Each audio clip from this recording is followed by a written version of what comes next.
continued to work. I just had to work in a different location, and I continued to start doing some of the things that I wanted to do after a period of time, because initially for the first few months I couldn't do anything.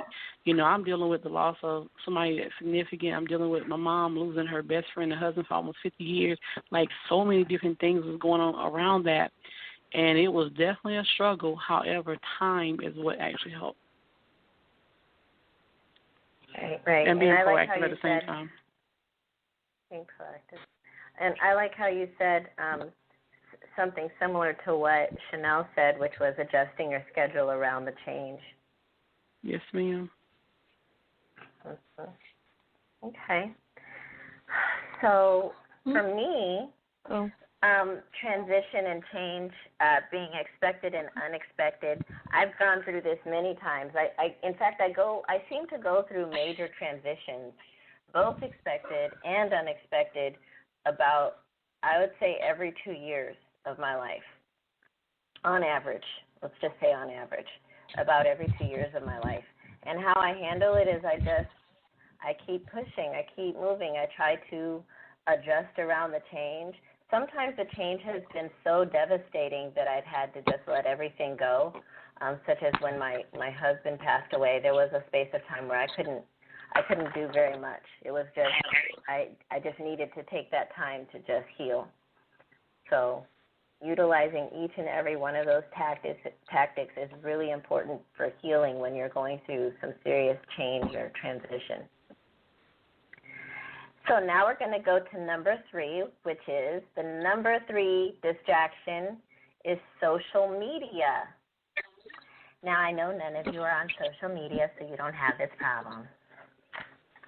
Now, social media is probably one of the biggest distractions of today's generation. Have you ever spent hours on your phone staring at a screen at some app, i.e. Facebook, TikTok, WhatsApp, Instagram, etc., and then realize you have done nothing productive? Full disclosure, I've done it. When this happens, it becomes important to limit your time on social media. Maybe use a timer on your phone so that you become aware when time is going by. So the first question is going to go to Corinne. Have you ever been so distracted by social media that you became unproductive, and how did you overcome this?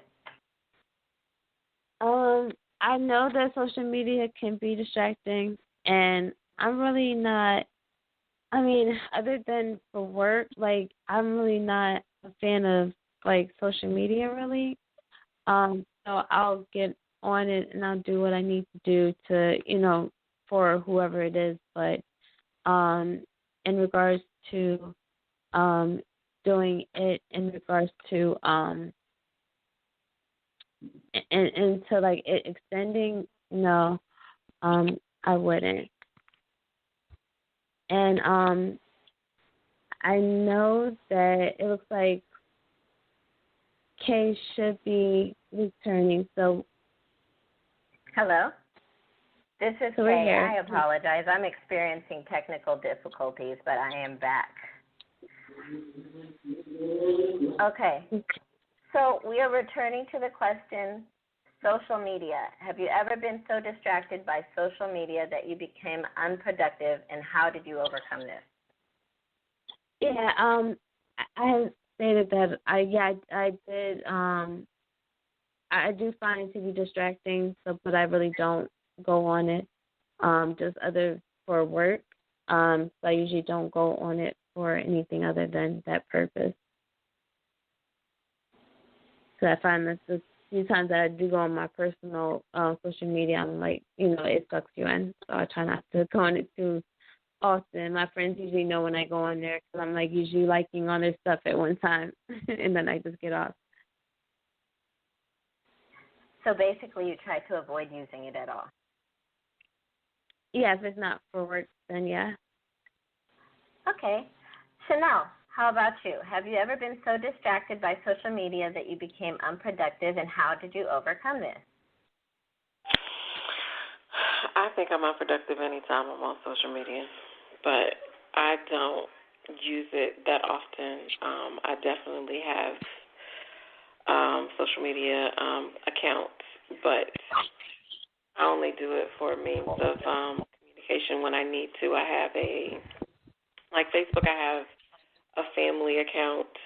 I'm kind of sort of like my family secretariat, but I'm not really big on social media, and I hate for somebody to catch me on it and start talking to me. So I try to get in and get out. So basically use it at very small intervals of time. Yes. That's actually a really good strategy. I think I need to start using that. All right, Tawanda.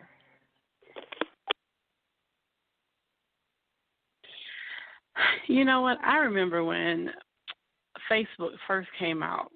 I don't know how many years ago that was. I think I was on Facebook all day and all night. And I realized very quickly that I wasn't getting nothing done. And then I took a hiatus and said, oh, no, I cannot do this. So now I'm kind of like, see, I only really be on it when I have to. Like there's sometimes I might, like when I used to join different groups and you see a hot topic and so on and so forth, you kind of get caught up in it. But no, for the most part, I can't do that because it is a time waster and I will get caught up and be on there all day long and get nothing done. So mostly I'm on there for work and a little bit of social. So you try to keep the social media usage strictly for work. 99% yes. Okay. So for me with social media, I'm on Facebook every day. Sometimes for long periods of time. And the way I actually overcome this it's something outside of me. It's not something within me that's like, okay, Kareen, it's time to get off.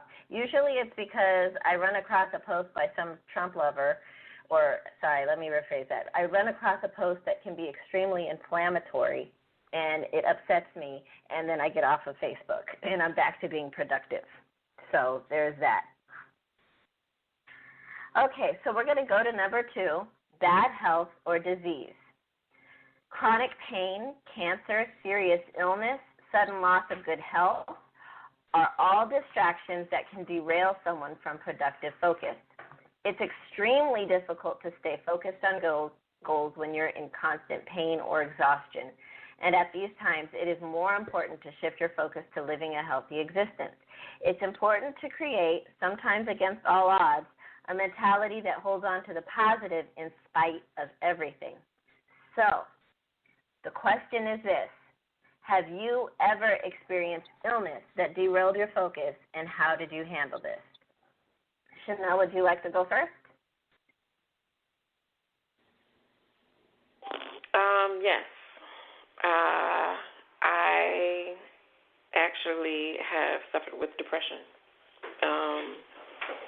And I've been off of work for 15 months because of it. So, yes, I've definitely been derailed. And that was due to experiencing a traumatic event. But, yeah, so I understand the derailment. I had terrible problems with anxiety, focus, PTSD. So, yeah, I've been terribly derailed, not just from my focus, but from my life. You know, I didn't work for that time. I didn't have income for that time.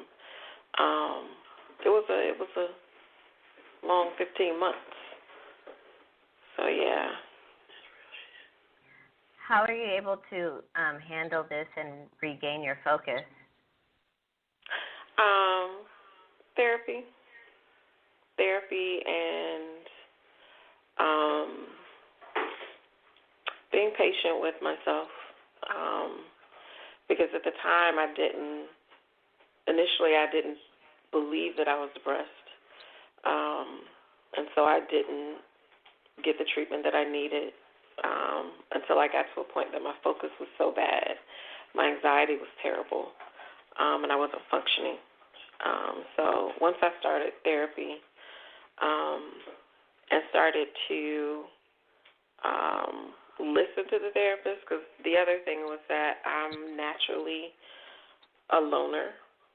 and she was trying to get me to see that being by myself so much was not healthy, and to get out, even if it's just to go for a walk or to go walk in the mall or something. I didn't have to interact with other people, but I didn't get that. Now that I have worked, all of the plans that we developed together to bring me out of that, now I know I have to. I can't be by myself but so long. So COVID has been a challenge, but I at least get outside the house and go do something. I know that I just can't be in here isolated for too long. So for anyone out there who might be going through a period of really deep chronic depression, would you have any suggestions for them? A huge suggestion, because I'm not, maybe it's because of the African American community, the stigma of all the stigmas around depression. It was not easy to disclose that. But honestly, now that I've been through it, from my perspective, everyone has experienced trauma. Everyone has experienced depression, if not long-term, definitely short-term. We just don't call it that.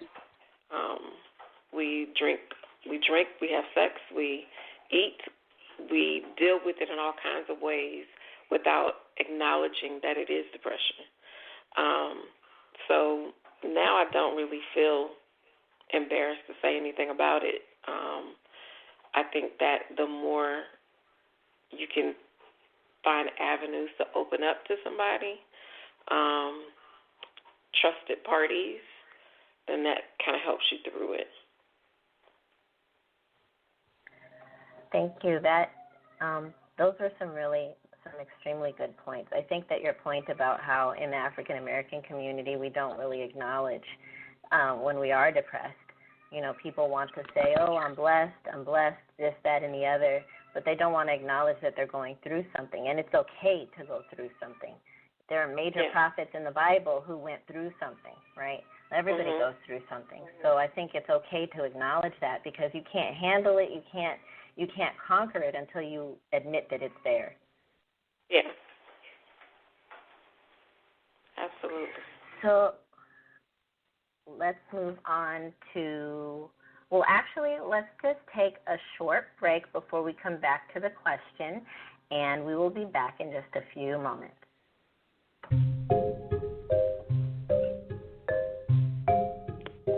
Hello, this is Corinne, and here is today's top trending news story. One company that is regaining control over their company is Ticketmaster. Ticketmaster will be required to refund service fees paid for thousands of purchased resale market tickets for the 2019 run of the blockbuster hit Hamilton at the Hippodrome Theater downtown. The Maryland Attorney General Office announced a settlement which ends a lawsuit brought by its Consumer Protection Division against the Beverly Hills, California-based ticket sale giant. Now, back to you.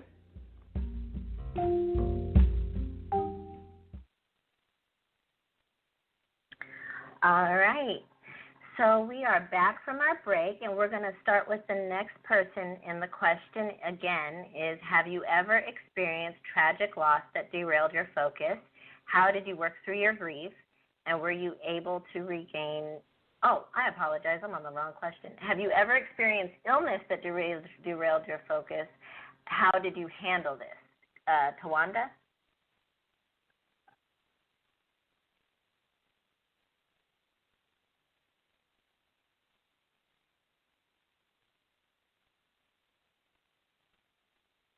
Hello? We're going to go on to the next person. Oh, I'm sorry. Corinne? I'm sorry. I was on mute. Okay, I was ahead. talking, but I was on mute. I apologize. Go on ahead. Yes, ma'am. I was saying that as I think about it, I can't think of any time I actually dealt with a personal illness that affected anything. However, I dealt